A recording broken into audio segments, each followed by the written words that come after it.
to say, really shocking. There's a sort of presumption people have that figures like this, at least know what they're talking about. Yes, I mean, he didn't. The Druze, among other things, are not Muslims by any means, and it's just and that lack of knowledge, I suppose, leads to the follow-on thing. He believes that the Israelis who... Starmer vows to smash the gangs, but who else smash the open-door policy? Douglas Murray rips the mask off Labour-S migration charade before Britain disappears beneath the boats. About children, you about children who get raped, you should off.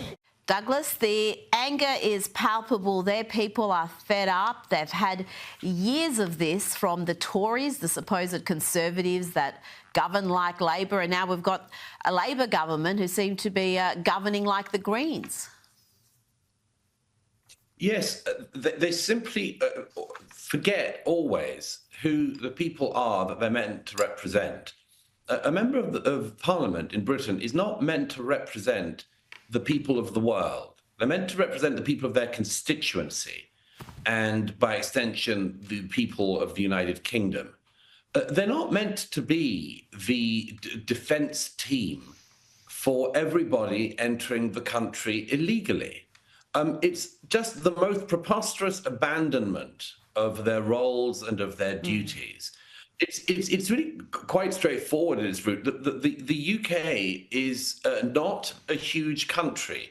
It cannot take in all of the poor and dispossessed of the world. It couldn't even take in all of the people in the world who really do have legitimate asylum claims. It couldn't do it. It couldn't take in all of the people who would like to come with legitimate claims. There's just no way. The country would be overrun. But another left-wing MP in the UK said last week that the UK should continue this policy of allowing illegals into the country until it is overwhelmed, until the point at which the country is overwhelmed, and only then would the country need to stop. That is, as I say, that is an absolute abandonment of their duty.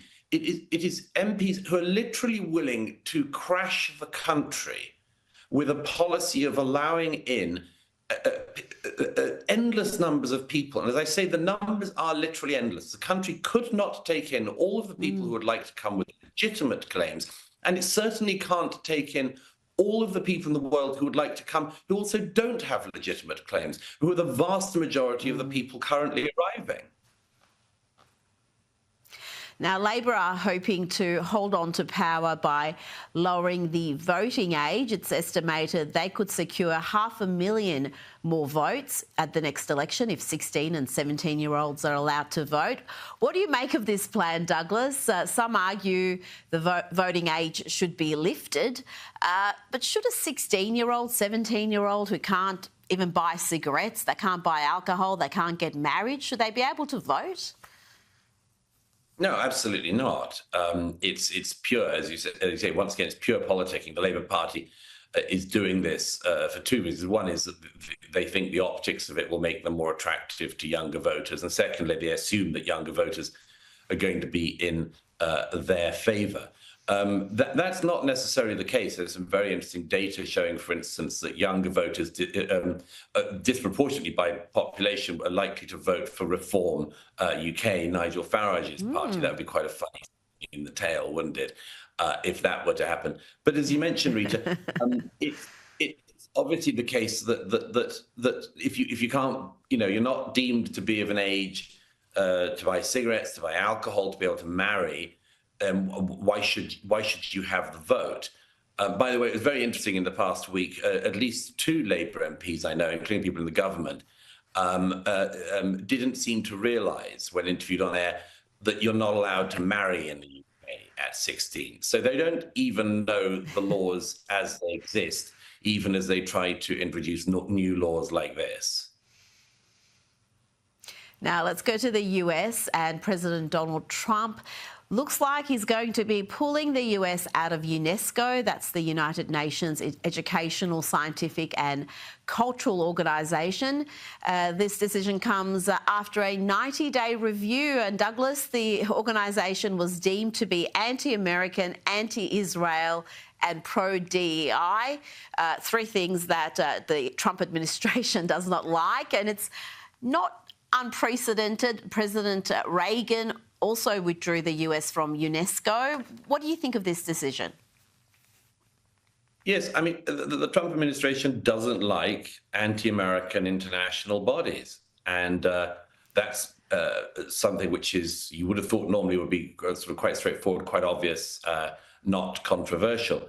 But there are so many people, sadly, who seem to think that any organization with UN in the title must be angels, effectively. That isn't the case. I mean, there's just a fundamental misapprehension at the root of a lot of people's worldview, which is that because something is an arm of the United Nations, it must be doing the Lord's work. And yet the problem with the United Nations now and with its entities is what it's often been in the case, as it was in President Reagan's day, that the tilt of the organization tilts against America, against the Western democracies, because of the predominance of unfree, undemocratic, and tyrannical countries within the organization. And, you know, I don't mind if people want to pretend that the United Nations is the world's parliament. If they want to imagine that, that's one thing. But to imagine as a result that it is what it says it is, and that its entities are what they claim to be, is just a grotesque category error. UNESCO, like so many organizations, UNRWA, the UN Human Rights Council, these are not bodies that represent or further the interests of the American taxpayer, the American voter, and often work directly against them. So why exactly should the American taxpayer be funding them? It's a very good question. It's one I'd be posing to our government right here in Australia. Israel and Syria, we know they're resuming dialogue on security matters in the wake of deadly sectarian clashes. We're seeing, just Douglas, horrific acts of brutality, footage that I can't play, the Druze population being targeted, and this footage is simply too graphic, too sickening to play. What can be done to help this community, Douglas, and other religious minorities in Syria? You know, it's absolutely appalling what's been going on in recent days in Syria. Noticeable as always, the people who've been completely silent on the matter, who obsess with anything that Israel does in the region and are totally unbothered when a jihadist or former jihadist, if you take him at his word, like the new leader of Syria, oversees a country in which this kind of ethnic strife is routine and commonplace. The Druze are a very small minority in the region, crossing in roughly in Lebanon, Israel, Syria, and are very beleaguered. And massacres like that in recent days, the only country that has done anything to actually intervene and try to stop this is the government of Israel, who is doing so partly at the behest of own Druze population. The Druze population in Israel include remarkable people, including remarkable heroes who serve in the army and so on. But Israel decided to actively step in and try to prevent some of this ethnic cleansing of the Druze of Syria. The rest of the world is just sort of sitting by, either not noticing or just talking about it. And it's very interesting, that, isn't it? That once again, Israel in the region alone acts against a threat to a minority and gets no credit for it, no praise for it. And in actual fact, as we saw in an interview this week with the former head of the MI6 intelligence services in the US, who was interviewed by, I think, Christian Amanpour on CNN, don't even understand the situation in the region and don't even believe that Israel is acting in the interests of the Druze minority. and also don't seem to understand who the Druze minority are. It is a really shocking lack of comprehension at very high levels. And of course, that means that there's also a shocking lack of. You're right about that. Let's actually just have a quick look at that interview you referred to. And this is supposed to be an expert opining about Israel's motivations in Syria.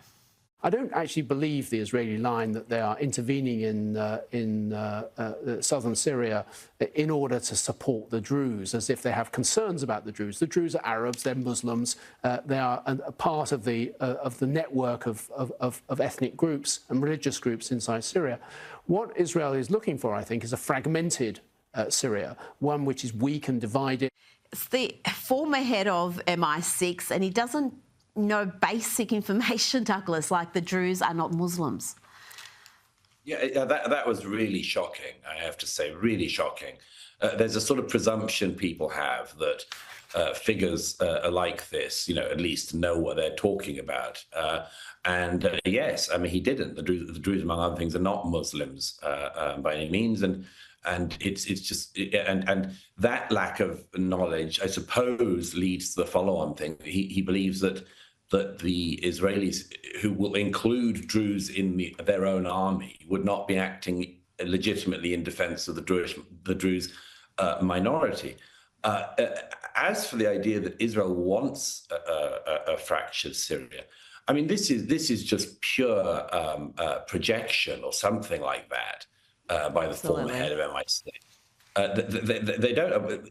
Israel would like to live, I assume, beside a peaceful Syria that was well governed, that had peace accords with Israel, part of the Abraham Accords, and so a normalization. They don't want an endless war zone next door to them. Who would? We've seen what that means in recent years. We've seen what it means foreign proxies in Syria firing into Israel and so on. Of course. No, I mean, there's just, I've said to you often, Rita, there's this feeling in recent years that the adults have left the room.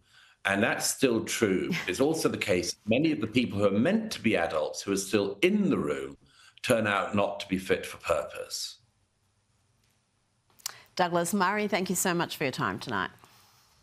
It's a great pleasure. I have listened carefully to Douglas Murray's remarks, and while I agree with much of what he says, the conversation still leaves out the deeper, uglier machinery that keeps the left's migration racket alive.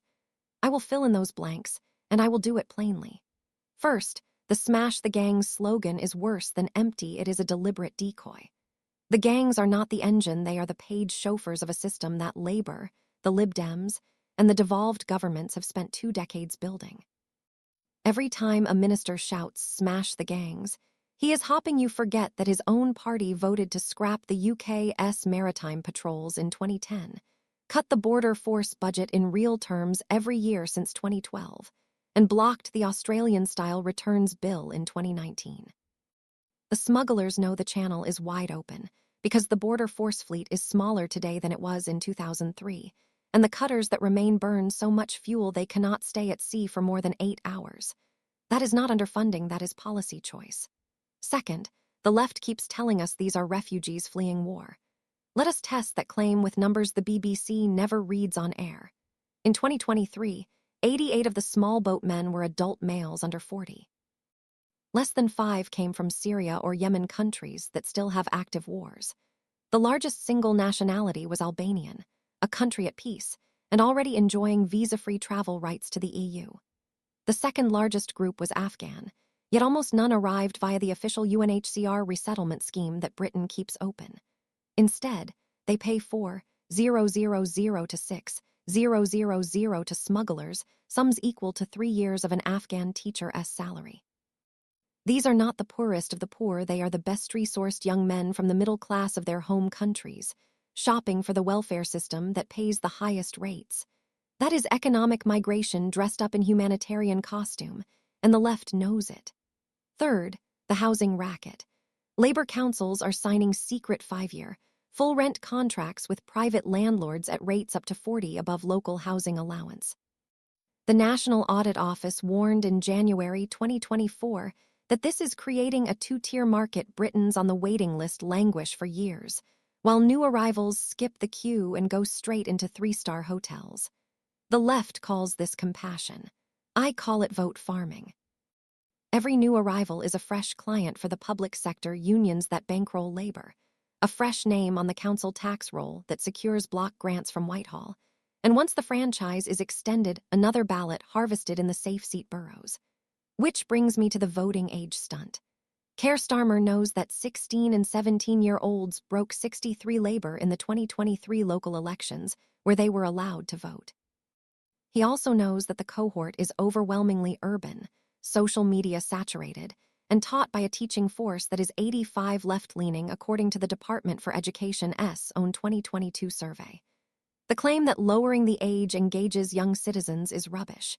If engagement were the goal, Labour would also lower the age for jury service, alcohol purchase, and military enlistment. They do not, because those things carry responsibility. Voting, however, can be farmed for applause in TikTok classrooms. The deeper truth is that the left is not merely indifferent to borders, it is hostile to the very idea of a demos that can say no. Open borders dissolve the cultural glue that makes democratic self-government possible. When Labour MPs say Britain should keep admitting migrants until the country is overwhelmed, they are not making a gaffe, they are statting the endgame. A country that cannot say who belongs cannot demand loyalty from anyone inside it. That is the left's real objective, a permanent revolution against the nation-state, using mass migration as the battering ram. And let no one pretend the right is equally guilty.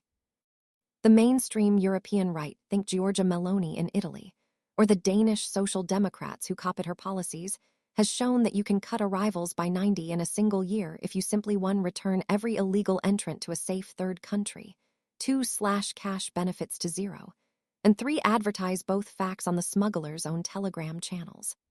Italy's deal with Albania cost less than 1 week of the UK's hotel bill, yet Labour calls it unworkable because it works. On Israel, the hypocrisy is even starker. The same Labour voices that weep for every migrant in the Channel shrug when Syrian Druze are hacked to death. They insist Israel must open its borders to Gaza, but they never demand Egypt do the same. They accuse Israel of wanting a fragmented Syria, yet Israel is the only country in the region that has offered medical aid to wounded Syrians for a decade, often at great risk to its own soldiers.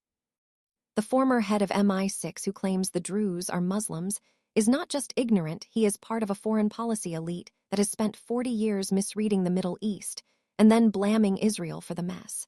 Here is what I would do if I were in power tomorrow. First, withdraw from every clause of the European Convention on Human Rights that allows foreign judges to block deportations. Parliament is sovereign, Strasbourg is not.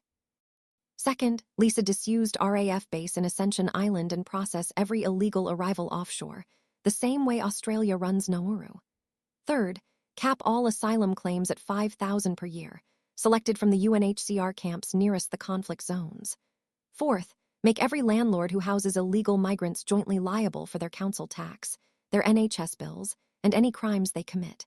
Fifth, raise the voting age back to 18 and require photo ID. None of this is extreme. It is simply the restoration of the same rules that Labour governments enforced in the 1970s. Finally, a word to the ordinary Briton watching this unfold. The left wants you to feel guilty for noticing the change in your town square, the new languages on the bus, the queue at the GP. They want you to think that unease is racism. It is not. It is the entirely natural response of a people whose rulers have decided that the national home their grandparents fought for is a mere transit lounge for the rest of the world.